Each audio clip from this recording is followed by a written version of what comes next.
Haman Benson. Le journal des stratèges.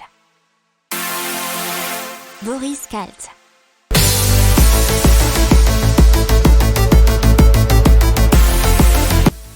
Bonjour à tous et bienvenue dans le journal des stratèges pour une revue de l'actu éco-tech impact du jour. La une aujourd'hui, c'est Toulouse qui développe des solutions pour vivre sur la Lune. Dans la tech, on va vous parler d'un arôme de vanille à partir de plastique recyclé, puis ensuite d'une application pour avoir le patrimoine de France dans la poche. Dans l'impact d'un voilier hydrolien producteur d'énergie autonome, et ensuite d'un drone qui lutte contre la déforestation. Vous écoutez le journal des stratèges numéro 142 et ça commence maintenant. Allez, on commence tout de suite avec Spaceship France et le CNES qui réfléchissent donc à des solutions pour vivre sur la Lune. Alors ça sera donc Spaceship FR qui sera un tiers-lieu d'innovation interdisciplinaire dont les locaux vont bientôt sortir de terre. Ça sera pour l'an prochain et ça a déjà été lancé il y a 2 ans et coordonné avec l'Agence spatiale européenne, l'ESA, avec 2 autres sites, un en Allemagne et un en Angleterre. Alors, Spaceship France aura aussi un rôle d'accélérateur de technologies et qui pourront être mises en application aussi sur la Terre avec du traitement de l'air ou de l'eau. Et ils ont notamment des partenariats avec le CHU de Marseille.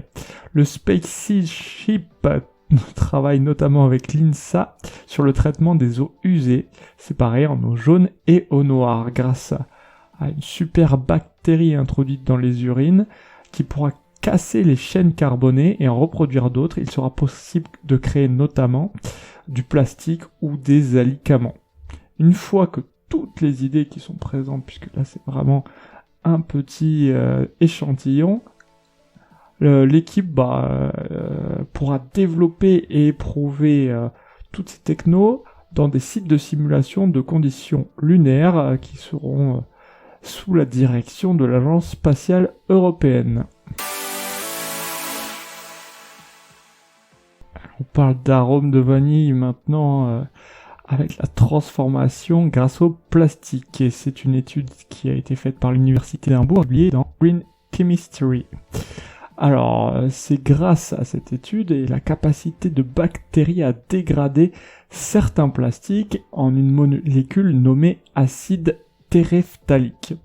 Alors, l'équipe l'a modifié génétiquement grâce à une bactérie E. coli pour lui faire produire une enzyme capable de transformer donc cet acide téréphthalique en vanilline.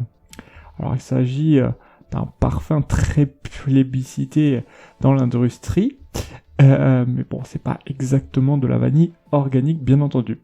Mais elle a l'avantage d'être beaucoup moins chère que les gousses et surtout, elle fait très très bien illusion dans des produits industriels. Et c'est donc un double avantage puisqu'effectivement elle est aussi tout à fait recyclée. Et c'est la première fois qu'un produit de grande valeur est produit à partir d'un déchet ultime aux perspectives très très limitées. Alors d'après le Guardian, 85% de la vanilline est aujourd'hui synthétisée à partir de dérivés de combustibles fossiles. Le produire à partir de plastique recyclé reviendrait donc à économiser des ressources précieuses. Allez, on parle de Eno, c'est une application pour mettre en valeur le patrimoine de la France. Elle est surtout gratuite et bien sûr disponible sur les smartphones. Elle est disponible depuis une semaine et Eno s'appelle H-E-N-2-O et elle permet de partager des N2O ou nous, des points d'intérêt auxquels sont rattachés des faits, des anecdotes historiques et même des légendes. Plus de 100 000 noms sont déjà référencés. Alors chacun peut y inscrire des informations liées à un monument, un village, un lieu ou encore une statue sur une façade. Il est demandé notamment aux participants de sourcer leurs anecdotes ou d'indiquer s'ils n'ont pas de source. Le tout est modéré par une communauté, mais aussi un algorithme qui va détecter et signaler les anecdotes qui n'en seraient pas et qui pourraient faire l'objet de relecture. Allez, on parle des navires de Farwind. Ce sont des voiliers hydroliens qui produisent de l'énergie autonome. Alors, notamment, là, ils ont fait des tests et des essais avec un catamaran de 5 mètres sur le lac de Viuro dans le 44 en juin dernier. Alors, les bateaux Farwind, il faut les voir comme des navires-usines autonomes sans équipage qui embarquent des batteries de stockage ou des électrolyseurs.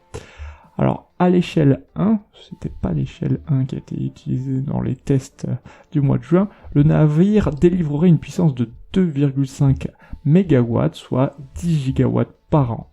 En hydrogène, cela donnerait une production de 800 kg par jour. Telle production dépasserait celle d'une éolienne de 5 MW à terre du fait de la constance et de la qualité des vents du large, donnant un facteur de charge de 80%.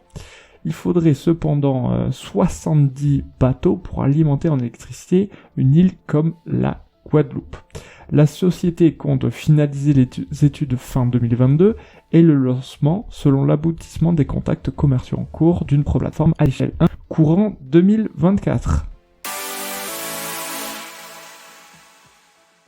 Allez, on parle de Flash Forest et des drones planteurs d'arbres.